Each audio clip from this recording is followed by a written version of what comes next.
คลิปนี้ประชาสัมพันธ์หาคนหายเด้อพี่น้องบ้านเมืองเฮามาฮอดขันนี้แล้ว เหตุเกิดขึ้นที่แขวงบ่อแก้วเมืองห้วยทรายบ้านปากฮาว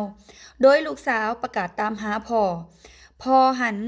เป็นนายหน้าขายที่ดินเนาะแต่ว่าถูกลักพาโตไปว่าซั่นคือเป็นตาย้านแท้พี่น้อง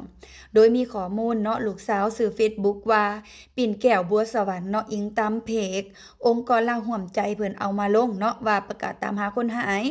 อันนี้เป็นเรื่องจริงเด้อเพิ่นว่าเนาะผู้ลูกสาวก็มีขอความบอกว่าพ่อของตนเองหันมีคนบอกว่าให้พาไปเบิ่งที่เบิ่งทางเพราะว่าเราอาจจะเป็นนายหน้าขายดิน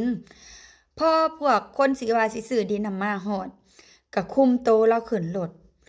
พวกดังกล่าวน่ะก็ใส่อีโม่งดำเบิดเด้ทุกคนขี่รถวีโก้สีป่อน เหตุเกิดขึ้นประมาณช่วง2:30ถึง3:00แลงตั้งแต่วันที่31เดือน12พี่แหละเนาะ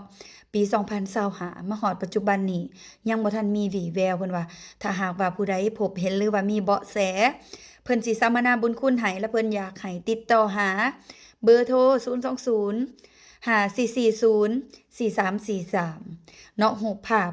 ชายที่หายตัวไปก็เป็นพ่อของนางปิ่นแก้วบัวสวรรค์นี่แหละทุกคนตามภาพนี้เลยอย่าลืมเด้อทุกคนประกาศหาคนหายสอยกัน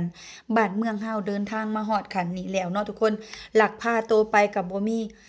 บ่มีห้อยจักสิตามอยู่ไสกล้องวงจรปิดก็จักมีบ่มีเนาะ